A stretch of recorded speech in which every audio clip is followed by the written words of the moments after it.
Bueno, buenos días a todos. Estamos aquí del Ministerio de Salud de Río Negro y hoy tenemos la suerte de tener a la doctora Pilar Iravedra, médica veterinaria de la Comisión Nacional de Zoonosis del Uruguay, que nos va a hablar de el estado de situación de la equinococosis quística en el Uruguay, dentro del marco del curso internacional de hidrotidosis que se está dictando.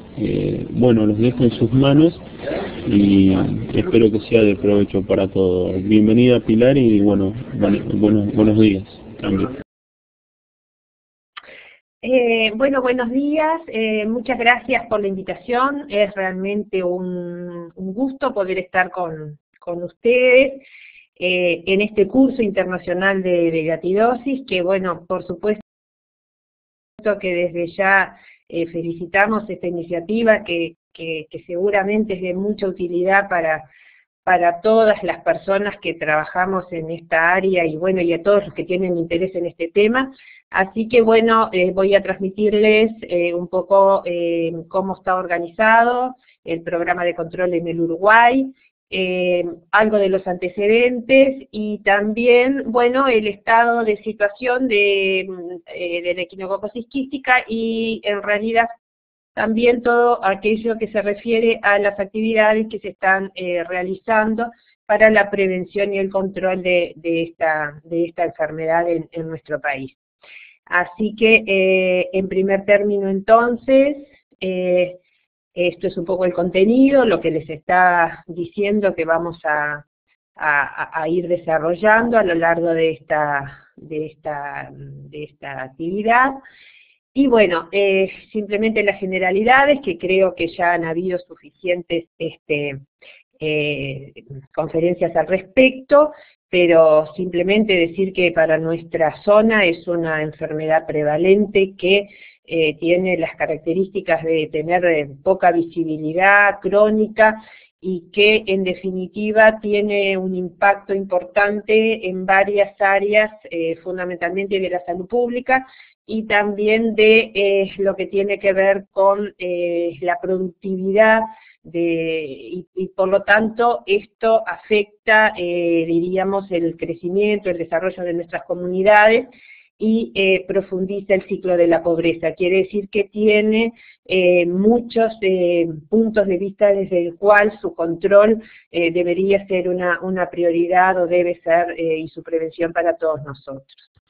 Simplemente a modo de introducción, tener en cuenta que es una enfermedad multicausal y por lo tanto su abordaje no es un abordaje simple, que es una enfermedad que está clasificada como dentro de lo que es ese grupo que recibe varios nombres: enfermedades infecciosas desatendidas, y bueno, y también otros términos, ¿verdad?, que en realidad abarca una serie de enfermedades que, como dijimos, afectan poblaciones que son fundamentalmente poblaciones bastante, a veces, desprotegidas o diríamos con bastantes carencias y que en definitiva deberían ser o deben ser abordadas en su conjunto.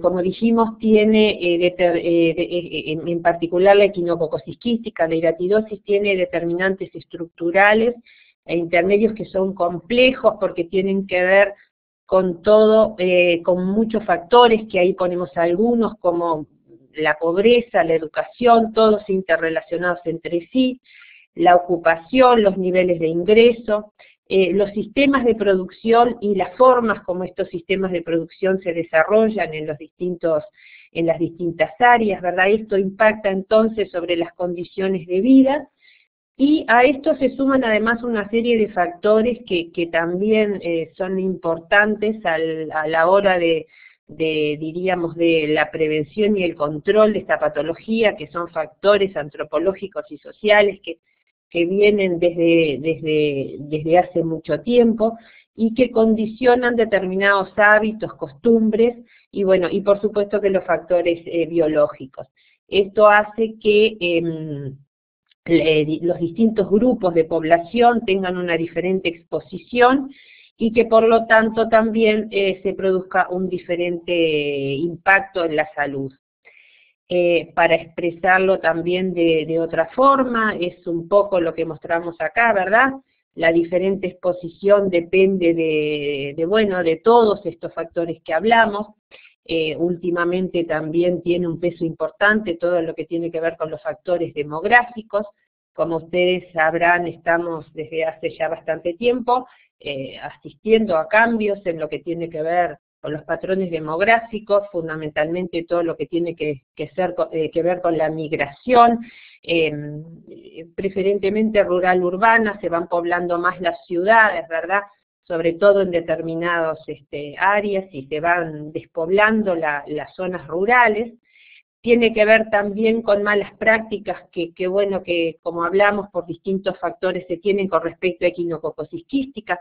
La fundamental de esto son a veces las condiciones de faena que no son las adecuadas, y todos estos otros sistemas, todos estos otros determinantes también que como vimos algo también en el slide pasado, condicionan la diferente exposición de nuestras comunidades, que en general, como dijimos, afecta más a aquellas comunidades que tienen menores niveles de educación o de ingresos, etcétera. Para entrar un poquito en lo que es el Uruguay particularmente, nuestro país, como ustedes saben, diríamos, es un país en el cual los sistemas productivos ganaderos tienen una gran importancia. Ahí tenemos lo que es el área terrestre. La población es algo más de 3 millones de habitantes, con una característica interesante, que es lo que hablábamos de esos factores migratorios que han hecho que tengamos una población urbana que es de casi un 95%, ¿verdad? Y la población rural, en realidad, de acuerdo a los últimos datos del Instituto de Estadística, anda rondando un 5%, o sea que es un país altamente urbanizado, con una esperanza de vida al nacer de 76.7, calculada, estimada para el año 2013, y también niveles de analfabetismo de un 1.8% en mayores de 15 años, ¿verdad?, fundamentalmente. Y es un país que está dividido en 19 departamentos. Esta es la división política del Uruguay. Ese mapa les muestra un poco la densidad de población, con una fuerte concentración en lo que es la zona sur y algo del litoral y los bordes limítrofes del país, pero que es importante entonces considerar esa alta urbanización que tiene el Uruguay en relación a lo que es la equinococcus quística y los cambios de los patrones epidemiológicos a lo largo del tiempo. Es un país que tiene fundamentalmente su rebaño ovino, como lo muestra el mapa de la derecha, ahí el mapa que tenemos diríamos el número de ovinos distribuidos según seccional policial. Tenemos un rebaño ovino que se encuentra distribuido fundamentalmente hacia el norte del país, y que es de aproximadamente, para el año 2012, de algo más de 8 millones de animales. El rebaño bovino para el mismo año es de algo más de 11 millones de cabezas, y fundamentalmente el rebaño ovino ha venido disminuyendo por distintos factores a lo largo del tiempo. En otras épocas llegó a ser de bastante mayor número. El mapa que ustedes tienen hacia abajo también es muy interesante, es de allá hace algún tiempo, y muestra fundamentalmente la población rural y de centros poblados de menos de 5.000 habitantes, que se encuentran, diríamos, la densidad de población por debajo de la línea de pobreza. Entonces, si ustedes lo ven, coincide bastante con las áreas en las cuales hay mayor, además, predominancia de ovinos. Quiere decir que todos estos factores se van conjugando para que estas áreas sean realmente, diríamos, propensas al desarrollo de los ciclos de la enfermedad. Bueno, el programa de control en Uruguay se encuentra en la órbita de lo que es la Comisión Nacional de Zoonosis.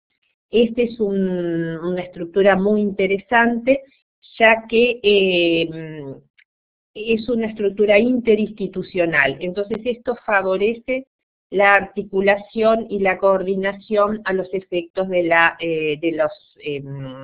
actividades y de las acciones de prevención y control. La comisión de zoonosis está integrada es una comisión honoraria, integrada por varios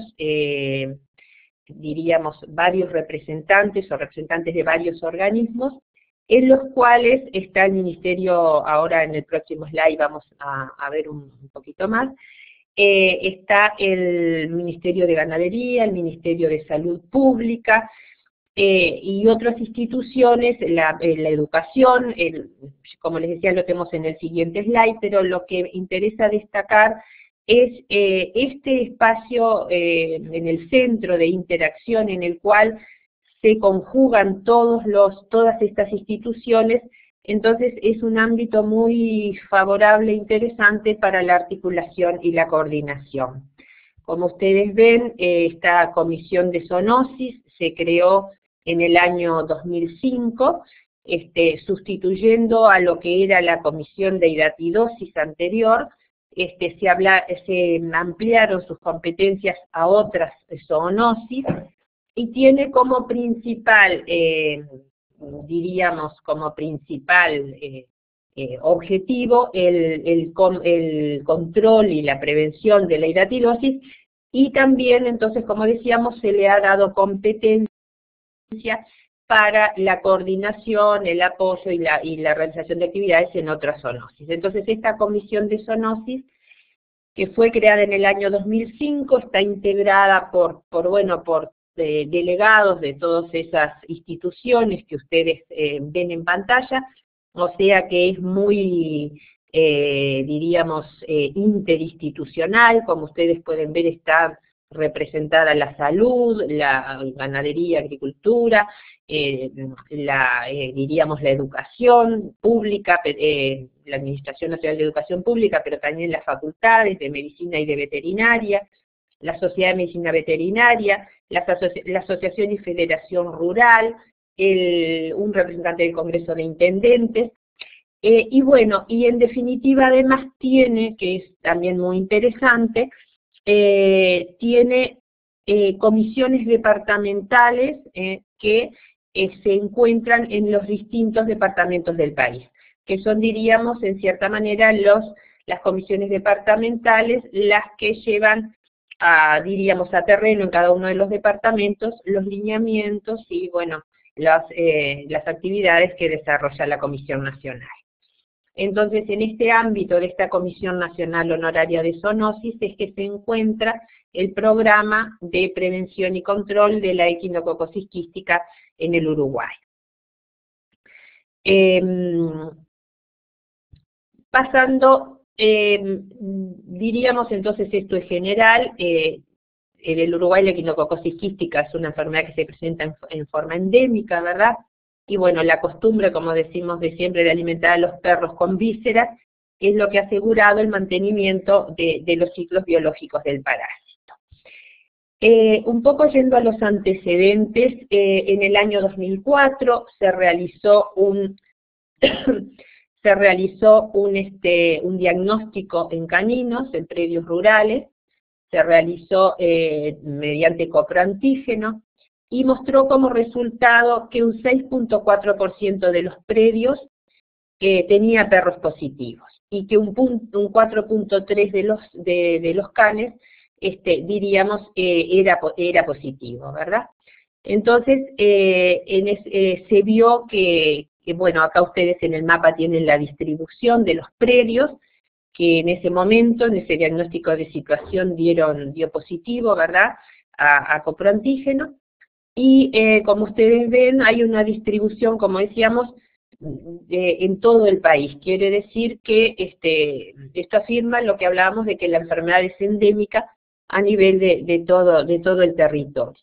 A su vez también como antecedente, los relevamientos ecográficos realizados en el año 2007 y 2006 y 2007 mostraron que en áreas rurales, en población general, pero de áreas rurales, aproximadamente un 1 a un 3% de la población, esto como antecedente, tenían quistes hidáticos.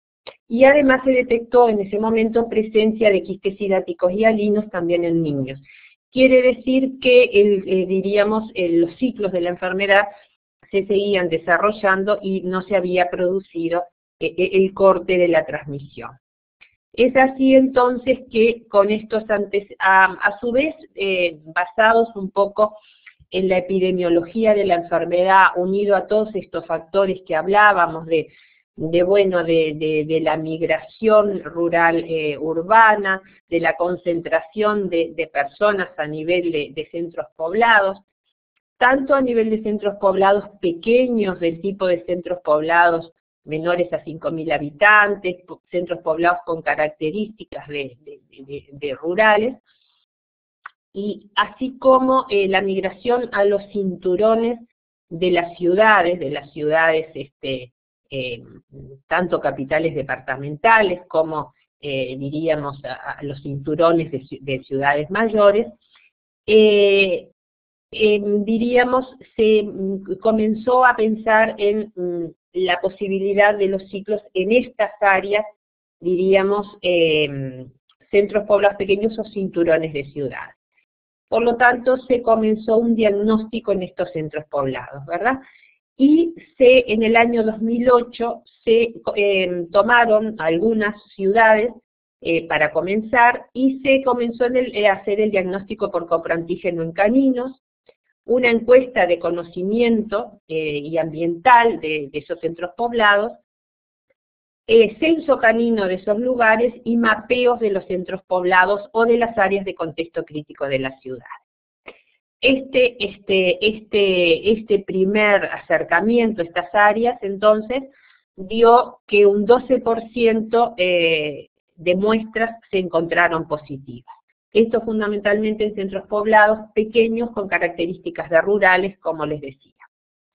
Entonces, como que se fue, diríamos, viendo, diríamos, ese cambio en el patrón epidemiológico de la enfermedad, que ya solo no se encontraba en áreas rurales. Se comenzaron a aplicar en todos estos centros poblados actividades educativas, se empezaron a realizar jornadas de salud intersectoriales, multidisciplinarias, insistiendo mucho en todo lo que fueron las medidas de prevención, ecografía en humanos, esterilizaciones caninas para el control de poblaciones, y también a detectar y tratar de darle solución a problemas ambientales detectados que pudieran tener impacto en la transmisión de la equinococosis quística. Se sistematizaron mediante protocolos todas estas actividades a efectos de poder evaluar los resultados un año siguiente. Entonces, ahí se realizó la fase 3 diríamos, de este proyecto, y en el año 2009 se volvió a evaluar aquellos centros poblados que habían dado niveles de parasitación del 12% en el año 2008, cuando se realizó el diagnóstico por primera vez. Y se vio que con la misma metodología, diríamos, se había encontrado un 2% positivo, nada más. Quiere decir que las diferencias fueron estadísticamente significativas, se evaluó con mucha rigurosidad esto, y por lo tanto se vio los resultados positivos que se habían tenido con todas estas actividades. Se amplió entonces a todos, diríamos, el diagnóstico y las actividades a todos los demás centros poblados de riesgo que se fueron diagnosticando, y en el año 2007 se implementó entonces, en base a todos estos antecedentes, un nuevo plan estratégico en el cual se focalizó fundamentalmente en un enfoque de riesgo. Quiere decir que se comenzó a hacer énfasis en el diagnóstico de las zonas de riesgo y poder detectarlas, poder diagnosticarlas, poder, diríamos, ver bien cuáles eran las áreas más vulnerables para la equinococosis quística y aplicar entonces todas las medidas de prevención y control sin descuidar, diríamos, la prevención a nivel de población general. Entonces, en el año 2007, como decíamos, se implementa este nuevo plan estratégico basado fundamentalmente en el enfoque de riesgo. ¿Cuáles han sido las principales líneas de acción de este plan estratégico? Bueno, la primera idea fue tener un abordaje integral de la enfermedad, o sea que no fuera, diríamos, la parte humana por un lado, la parte animal por otra, la parte ambiental por otra, sino que este plan estratégico tuviera un abordaje integral que pudiera permitir a las personas tener el concepto de la enfermedad como un todo, la relación entre la enfermedad animal, humana, el ambiente, y fortaleciendo fundamentalmente todo lo que tiene que ver con la participación comunitaria. Es así como decíamos, se trató en primera instancia de sistematizar diríamos, la identificación de las áreas de riesgo. Se trabajó también en el diagnóstico, tratamiento y control de la población canina, en el diagnóstico humano, educación sanitaria y también la vigilancia en distintas áreas, incluidos los huéspedes intermediarios. O sea que estas fueron, diríamos, a grandes rasgos las principales líneas de acción que se han venido aplicando en este nuevo, diríamos, plan estratégico.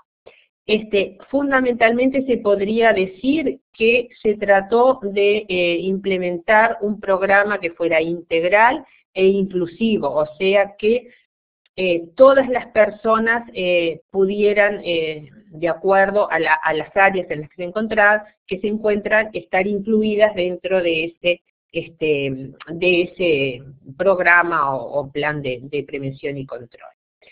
Es así que respecto a la primera línea que pusimos, la estratificación de riesgo, se basa fundamentalmente en lo que tiene que ver con el diagnóstico en caninos. Ahora vamos a mostrar un slide más para que podamos ampliar un poquito esto. El screening ecográfico en humanos, algo que nosotros llamamos estudio de sospecha de foco, que es la identificación de previos positivos a partir de los resultados de playa de faena, y también los factores ambientales, o sea, todos aquellos, tenemos determinados protocolos para el estudio de los factores ambientales, fundamentalmente en lo que se refiere a establecimientos rurales, centros poblados, en los cuales, bueno, vemos determinados factores que pueden ser determinantes para el desarrollo de los ciclos, y bueno, esto para nosotros también lo incluimos en lo que tiene que ver con la estratificación de riesgo.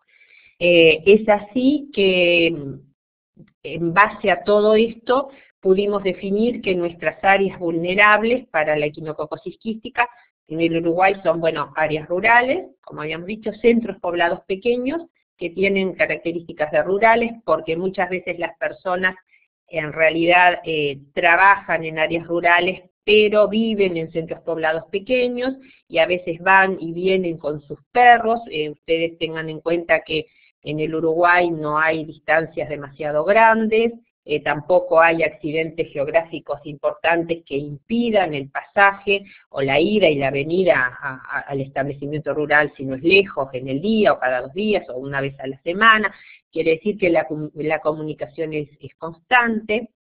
Entonces, todo eso, muchas de las personas que trabajan en establecimientos rurales en realidad viven en áreas pobladas, y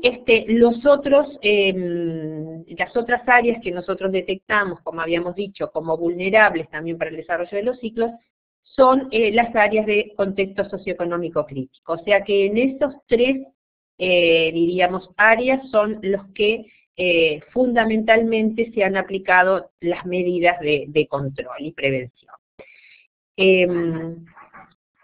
Tenemos también eso, entonces, en lo que nos referíamos a la estratificación de áreas de riesgo. Con respecto a la detección de portadores asintomáticos humanos, se incluyó o se comenzó a realizar la detección a través de ecografías. La comisión cuenta con ecógrafos portátiles. Estos se encuentran ubicados en distintas zonas del país y por lo tanto pueden llegar a los lugares aún más alejados. Desde el comienzo del programa, como decíamos, se han realizado ya más de 160.000 ecografías en áreas de riesgo, y en realidad se realizan en población general. Si bien luego se clasifican por grupos etarios, o sea que podemos tener claramente, diríamos, clasificar de acuerdo a la edad, el número de ecografías realizadas y los resultados, etcétera. En realidad, el diagnóstico ecográfico se realiza en población general, de áreas de riesgo. Y además, se realiza dentro del formato de lo que se llaman jornadas de salud. Nosotros hemos definido como jornadas de salud aquellas en las cuales tienen varios componentes. O sea, tiene que haber en esa jornada por lo menos ecografías, o sea, diagnóstico ecográfico, generalmente también actividades de control de población canina, o sea, esterilizaciones quirúrgicas caninas, y también, diríamos, todo lo que tiene que ver con actividades de educación y de información. Estas jornadas generalmente se le agregan otros componentes que tienen que ver con hidatidosis o otros componentes de salud, y se realizan a nivel de todo el territorio nacional. Para que ustedes tengan una idea del volumen de jornadas de salud que se realizan, entre el año 2008 y 2013, aproximadamente el promedio a nivel de todo el país era de una jornada cada 3.9 días más o menos. Quiere decir que son muchas jornadas a lo largo del año en los distintos departamentos. Para el año 2013, y hablando de detección de portadores asintomáticos humanos, la tasa de infección fue de 2.0 cada 1000 habitantes, pero en zonas de riesgo. O sea, esto es importante aclarar que esta no es la tasa a nivel nacional, esto es a nivel de las zonas de riesgo estudiadas por ecografía. ¿Por qué ponemos este número? Porque nos parece que muestra un poco más, mejor, realmente los lugares donde se encuentra la enfermedad. Si lo expresamos en las tasas a nivel nacional, si bien tiene su utilidad, y lo calculamos también a nivel comparativo con otro, en realidad a veces se diluye un poco la importancia realmente de la enfermedad para determinadas zonas. Entonces nos parece que expresándolo en relación a las áreas de riesgo donde realmente la enfermedad tiene lugar los ciclos, como que ajusta más el verdadero impacto de la enfermedad en esos lugares. Por otra parte, bueno, acá tenemos unas imágenes de una jornada de salud debajo, y luego tenemos, bueno, ahí como ustedes ven, haciendo las ecografías. Bueno, para que tengan una idea del flujograma, hay una selección del área donde se realiza la ecografía, la jornada de salud, perdón, se realiza el diagnóstico, ahí ustedes lo tienen, y ahí hay dos, como ustedes ven, dos flechas, ¿verdad?, que se interrelacionan de todos modos. Bueno, la persona que se le diagnostica, que tiene un diagnóstico positivo, se deriva a la atención correspondiente, a su atención de salud, y también por parte de los técnicos de la comisión se realiza luego el seguimiento de ese caso, o sea, ver, diríamos cómo resultó, o sea, que se hace el seguimiento de la persona.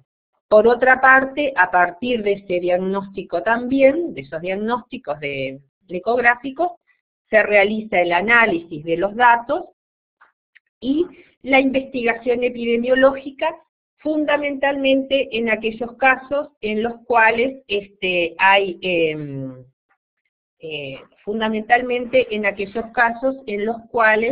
hay quistes hidáticos hialinos o quistes hidáticos en niños. Se realiza la investigación epidemiológica de acuerdo a todo un protocolo que está preestablecido y en el cual, bueno, se hace diagnóstico, se hace ecografía al resto del grupo familiar, análisis a los perros diríamos, de la vivienda, bueno, de acuerdo a lo que corresponda, de acuerdo a la investigación epidemiológica que se encuentra protocolizada, se realiza a partir entonces de ese diagnóstico.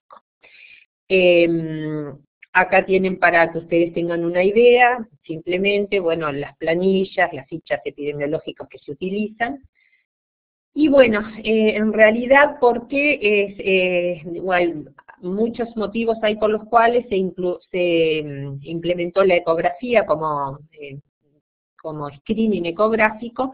Primero, como screening para equinococosis quística. En primer lugar, en la cuarta reunión del proyecto Cono Sur de Vigilancia y Control de Hidatidosis, que se realizó en Bariloche, entre las conclusiones y recomendaciones, la recomendación número 13 decía recomendar la ecografía para diagnóstico individual y epidemiológico. Es un método de screening de bajo costo, accesible, tiene una alta sensibilidad y especificidad, es ampliamente aceptado por la población y ese es una cosa que no es menor, es muy importante la aceptación por la población de ese tipo de procedimiento. Y además algo que tampoco es menor, que es importante, tiene un componente educativo que es fundamental. En el momento que las personas concurren a hacerse la ecografía, tiene un componente formativo para esas personas y para toda la comunidad, que es importante también. Por otra parte, como dijimos, otro de los componentes importantes para la estratificación de riesgo es el diagnóstico de la equinococosis canina. Se ha estado usando el test de ELISA copro-antígeno, como decíamos, en áreas de riesgo, rurales, centros poblados pequeños y áreas de contexto socioeconómico crítico, y actualmente se está avanzando en la implementación del diagnóstico por PCR, que está también ya bastante avanzado.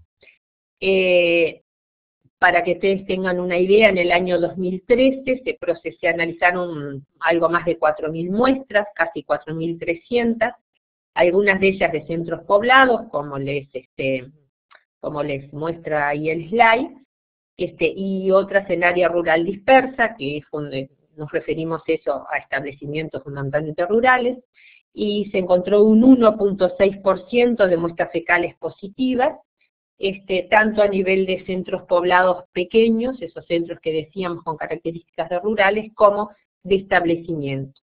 Y aquí quisiera destacar algo que creo muy interesante. Si ustedes recuerdan, cuando hablamos de la estratificación de riesgo, hablamos de que,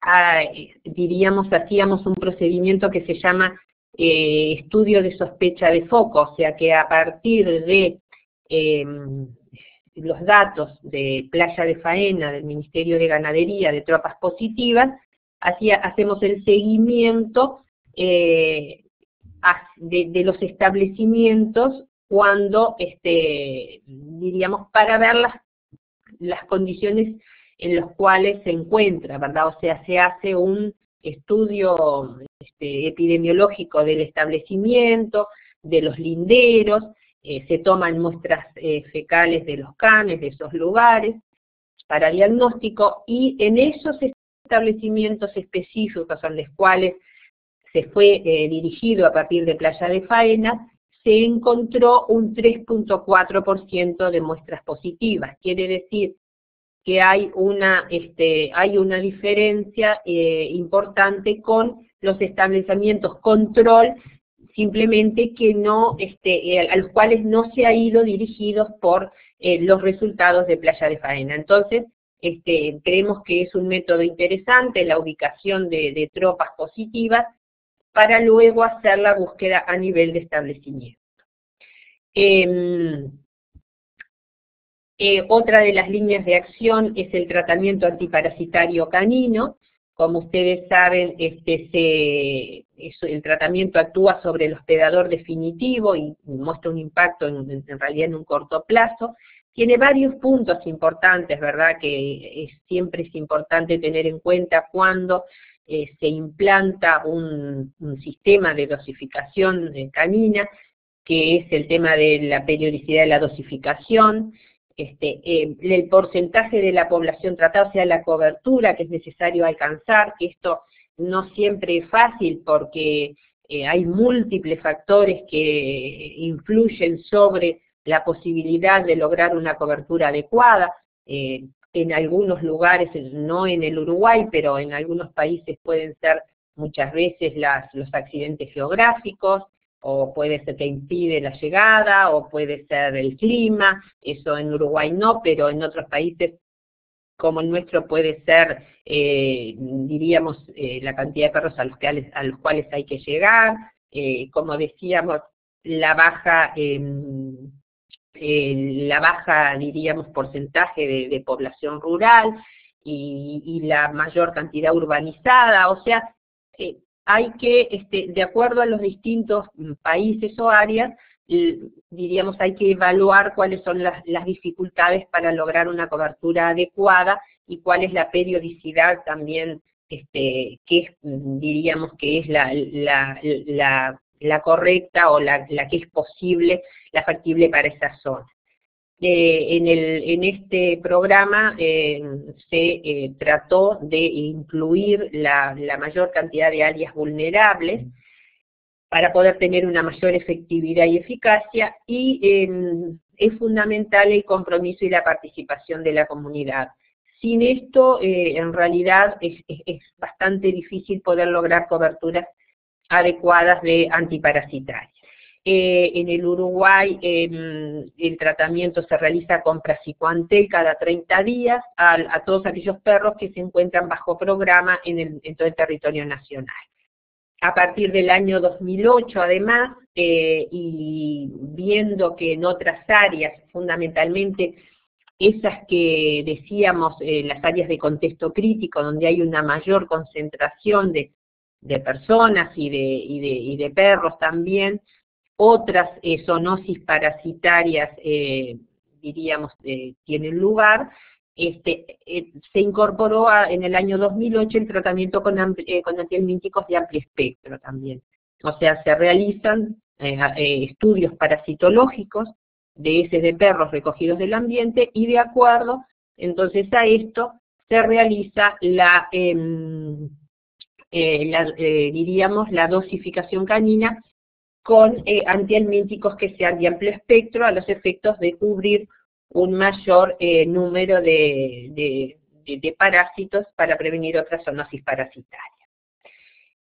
Por otra parte, otra de las líneas de acción importantes del programa de Uruguay es el control de poblaciones caninas, para lo cual se desarrolla un programa de esterilización quirúrgica que es universal y gratuita para caninos, machos y hembras, En realidad se esterilizan bastantes más hembras que machos, estamos aproximadamente en un, más o menos en un 12% de machos y lo demás son todos caninos hembras. Para esto hay quirófanos móviles con todo el equipamiento que se desplazan por todas estas áreas de riesgo que dijimos. Los propietarios de los caninos tienen que dar su consentimiento en forma escrita, ¿verdad? Hay un formulario elaborado por la Comisión de Zoonosis que el propietario da su consentimiento en forma escrita y todas estas esterilizaciones además se realizan dentro, como decíamos, de esas actividades de jornadas de salud en las cuales tiene todos los componentes y diríamos las personas pueden tener una visión integral de lo que es la equinococosis. Desde el comienzo se han realizado más de 150.000 esterilizaciones quirúrgicas caninas, tanto como les decía, distribuidas en todo el país, en áreas rurales, y como ejemplo de áreas de contexto crítico también pusimos que, por ejemplo, en la ciudad de Montevideo, en los cuales se trabaja porque se considera área de riesgo también en las zonas cinturones de la ciudad, también se trabaja en lo que tiene que ver con el desarrollo diríamos, de la enfermedad. Ahí pusimos como ejemplo las esterilizaciones quirúrgicas que se realizan en las áreas de contexto crítico. Bueno, y una línea muy importante es la vigilancia epidemiológica, que se realiza en forma continua, por supuesto, y que, como dijimos, se hace a partir de tamizaje en áreas de riesgo a través de screening ecográfico, pero fundamentalmente tiene que ver con el diagnóstico también en caninos, que ya también lo nombramos, así que no lo vamos a repetir, pero que se hace a través de diagnóstico en caninos directamente y muestras de ambiente, y ahí se identifican predios y viviendas positivas, y se aplican los protocolos, ¿verdad?, existentes de vigilancia de la equinococosis en caninos y también de anamnesis ambiental del área, del pueblo donde se encuentran estos caninos que pueden dar positivos. La vigilancia se realiza también a través de los huéspedes intermediarios, a nivel de playa de faena, con datos provenientes del Ministerio de Ganadería. Y para nosotros lo que es fundamental, la identificación de animales jóvenes parasitados del origen, lo que decíamos, la búsqueda retrospectiva del origen de estos animales, sobre todo animales jóvenes parasitados, y también la vigilancia epidemiológica tiene el componente de ambiente, o sea, se realiza sobre los abastecimientos de agua, las prácticas de alimentación de los caninos y de las personas también con respecto a huertas, a el consumo de agua de bebida, etcétera. Y bueno, y de ahí entonces se determina la vulnerabilidad de los distintos ecosistemas. Al final, pero no por eso menos importante, porque se le da una gran importancia a todo lo que tiene que ver con la información, la educación y la comunicación, se ha tratado de fortalecer lo que es la educación directa, y por lo tanto se realiza en todas las jornadas de salud que hablábamos, además, como decíamos, el hecho de que se realizan los diagnósticos ecográficos, esto también hace que se aproveche esa instancia para realizar lo que es la educación directa. Se han realizado en forma continua la formación de los recursos humanos, tanto profesionales como grupos de población especiales, etcétera, y se hace bastante énfasis en lo que tiene que ver con la tenencia responsable de caninos como forma de prevención de esta zoonosis. Este es un componente que es muy importante y que se aplica en forma continua. Acá hay algunos de los folletos. que se han elaborado, entre otros, muchos, diríamos, herramientas educativas. Se han elaborado manuales prácticos para distribución en todas las escuelas primarias del país sobre zoonosis y etcétera. Y bueno, para ir finalizando, esto es todo, y estamos a las órdenes para cualquier consulta posterior. Y bueno, muchísimas gracias por la oportunidad de poder mostrar el estado de situación de la equinococosis y lo que se está realizando. Y bueno, hasta pronto.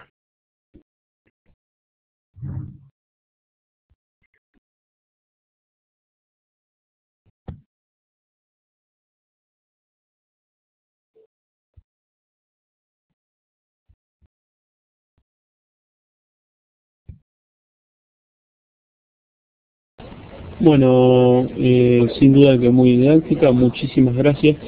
Nosotros tuvimos algunos problemas de conexión, espero que eso no interrumpa con la conferencia grabada. Y bueno, con esto estamos dando el cierre y muchísimas gracias a todos los presentes. Saludos.